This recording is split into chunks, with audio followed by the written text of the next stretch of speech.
আমাদের মজলিসে যারা বসেন বা আমাদের বক্তব্য যারা শোনেন, আমি আমার মূল বক্তব্য শুরু করার আগে একটা ঘটনা বলি, এটা আপনাদের বোঝার জন্য। কোন একটা বক্তব্যে আল্লাহ সুবহানাহু ওয়া তাআলা মর্যাদা নিয়ে কথা হচ্ছিল, তাতে রাসূলুল্লাহ সাল্লাল্লাহু আলাইহি ওয়াসাল্লামের মৃত্যুর বিষয়টা একটা খুতবা পেশ করেছিলাম। সেই খুতবাতে সামনে যারা ছিল একটা টু শব্দ পর্যন্ত কেউ করেনি, মানে কোনো শব্দ হয় নাই। আপনারা কি বুঝতেছেন কথা? তাহলে শোনেন কথাটা। কোনো শব্দ হয় নাই, মানে খুতবাটা 30 মিনিট আপনি যদি কান লাগিয়ে শোনেন দেখবেন যে আশেপাশে থেকে একটা টু শব্দ হচ্ছে না।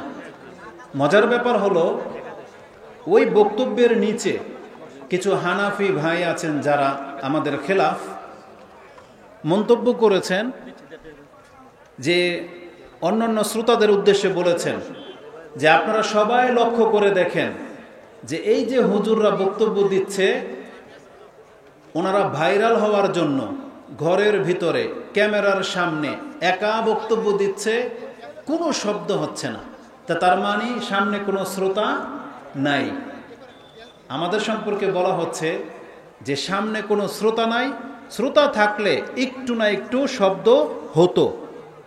এটা আমরা গর্বের সাথে বলতে পারি আলহামদুলিল্লাহ। যেই মসজিদে আমরা খুতবা দিতে যাই, আপনি যদি 12:30 বাজে মসজিদে যান, আপনি নিচের ফ্লোরে জায়গা পাবেন না, আপনাকে 12টার আগেই মসজিদে পৌঁছতে হবে। এটা নির্দ্বিধায় বলতেছি আপনাকে, এটা বাড়াবাড়ি বলতেছি না। যেই মসজিদগুলোতে আমরা খুতবা দেই, আমাদের শ্রোতারা আলহামদুলিল্লাহ ধর্মের এই বিষয়টাকে, এটা জানি না এটা আমাদেরকে রেসপেক্ট করে কিনা, বরং আমি মনে করি এটা কোরআন সুন্নাহর এটা দাবি যে আমাদের শ্রোতা যারা কোরআন সুন্নাহ বোঝে, তারা আমাদের মাহফিলে হোক, আমাদের বৈঠকে হোক কথা বলবে, এই আদবের খেলাফ কাজ করবে। এটা আমরা কোনোদিন প্রশ্রয় দেই নাই, আর এটা আমরা পছন্দও করি না। এটা আমাদের বৈশিষ্ট্য। তা আমাদের মসজিদগুলোতে শ্রোতারা এভাবে কথা শুনে, আপনি দূর থেকে দেখলে মনে হবে ওই যে যেই ভাই কমেন্ট করেছে ওই রকমই, যে হ্যাঁ সামনে মনে হয় কোনো লোক নাই, সে ওই নিজে নিজে একা একা ক্যামেরা ফিট করে বক্তব্য দিচ্ছে।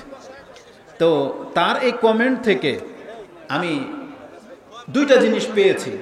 এক তো হলো বিষয়টা আসলেই খুব সূক্ষ্ম, যে মনে হবে যে সামনে কেউ নাই, কিন্তু আলহামদুলিল্লাহ পরবর্তীতে আল্লাহর প্রশংসা করেছি যে না, আমাদের শ্রোতারা এমনই হয়ে থাকে যে তারা মনোযোগ কথা শুনে। আমি কি আপনাদের কাছ থেকে এই রেসপেক্টটা আশা করতে পারি? তাহলে এরপরে যেন আমার বক্তব্য কিন্তু একটা লাইন আছে, আমি যদি একটু টেরবেটের দেখি আমার বক্তব্য কিন্তু ভিন্ন অ্যাঙ্গেলে ঘুরে যাবে। তো এই জন্য আমি চাই যে না, মূল বিষয়টা যেন আপনাদের কাছে তুলে ধরতে পারি। অন্তত পক্ষে এই আদবটা রক্ষা করবেন বলে আমি আপনাদের কাছে আশাবাদী ইনশাআল্লাহ। আল্লাহ তৌফিক দান করুন। এই জন্য মিডিয়ার ভাইরা যারা আছেন, ক্যামেরা সেট আপ হয়ে গেলে বসে যান, যাতে পেছনের ভাইদেরকে ডিস্টার্ব না হয়। আমি কি আমার বক্তব্য শুরু করব? ইন্নাল হামদুলিল্লাহ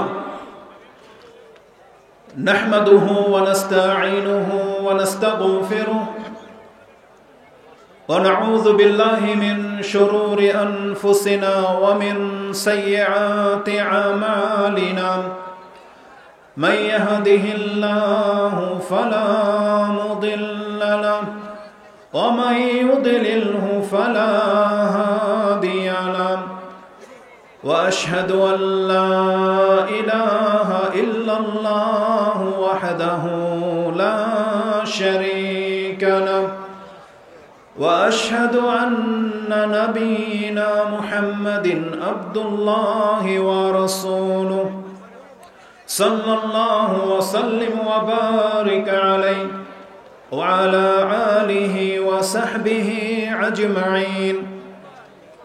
أما بعد فإن أصدق الحديث كلام الله وخير الهدي هدي محمد صلى الله عليه وسلم وشر الأمور محدثاتها وكل محدثة بدعة وكل بدعة ضلالة وكل ضلالة في النار فقد قال الله تعالى في كلامه المجيد بعد أعوذ بالله من الشيطان الرجيم واتقوا الله وكونوا مع الصادقين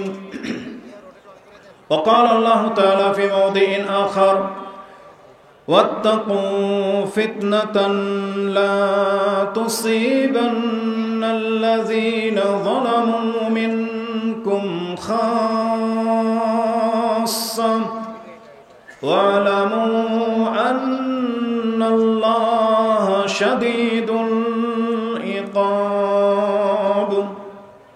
عن معاوية يقول سمعت النبي صلى الله عليه وسلم يقول لم يبق من الدنيا إلا بلاء وفتنة رواه ابن ماجه في كتاب الفتن وقال هذا حديث حسن صحيح.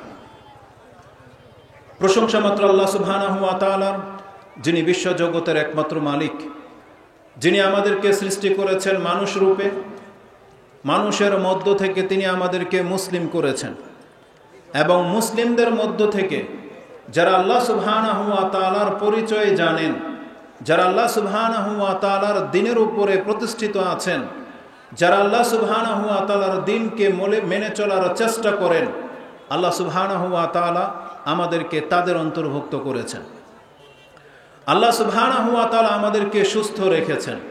আল্লাহ সুবহানাহু ওয়া তাআলা আমাদের অসংখ্য পাপের মাঝেও তিনি আমাদেরকে বাঁচিয়ে রেখেছেন। তিনি আমাদেরকে তার পক্ষ থেকে অনেক বেশি ক্ষমার ব্যবস্থা করে রেখেছেন। তিনি প্রতিনিয়ত আমাদের অনেক পাপগুলোকে ছেড়ে দিয়ে থাকেন এবং তিনি আমাদের জন্য আমাদের দ্বীনকে সহজ করেছেন, যার মাধ্যমে আমরা আল্লাহ সুবহানাহু ওয়া তাআলা পর্যন্ত পৌঁছতে পারব, যেই দ্বীনের মাধ্যমে আমরা জান্নাতে পৌঁছে যেতে পারব। যে আল্লাহ সুবহানাহু ওয়া তাআলা তিনি আমাদেরকে ভালোবাসেন, আমাদেরকে সৃষ্টি করেছেন, আমাদের রাজ্জাক তিনি, যিনি আমাদেরকে ক্ষমা করে থাকেন, আমরা তার প্রশংসা করি, আমরা বলি আলহামদুলিল্লাহ।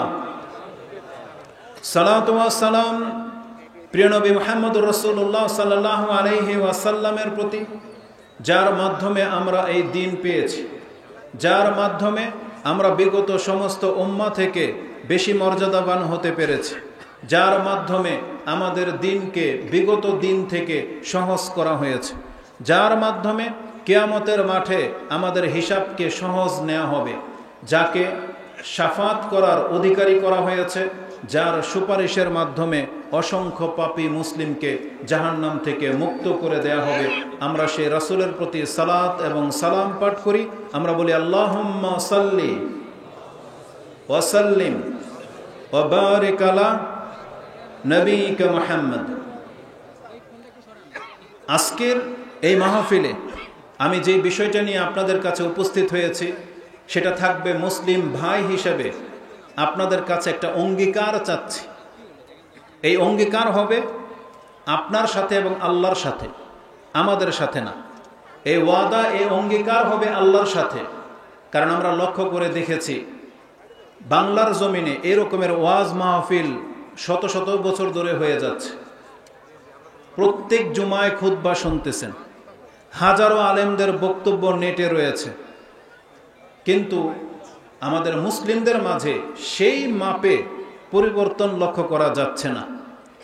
আজকের এই মাহফিল, ছোট্ট একটা মাহফিলকে কেন্দ্র করে নগণ্য কয়েকজন ব্যক্তি আমরা বক্তব্য করব, তাতে আপনারা পুরো মাঠ ভরে গেছে। তার মানে বোঝা যাচ্ছে যে আমাদের সমাজে এখনো মুসলিমদের সংখ্যা অনেক আছে। এই মাঠ দেখলে অনেক সময় মনে হয় যে জিহাদে নেমে যাই, কিন্তু দেখা যাবে যে এটা যদি ফজরের ওয়াক্ত হতো, আপনাদের এই সবগুলো লোক যদি আমরা কোনোদিন ফজরের নামাজে জামাতে নামাজ পড়তে পারতাম, তখন হয়তো বোঝা যেত যে আমাদের জিহাদের সময় চলে আসছে। আমাদের সৈন্য সংখ্যা যদি এই সংখ্যায় হতো, তাহলে বাংলার জমিনে ইসলাম কায়েম হয়ে যেত আরো 100 বছর আগেই। কিন্তু আমাদের সংখ্যা জায়গা মতো ঠিক আছে।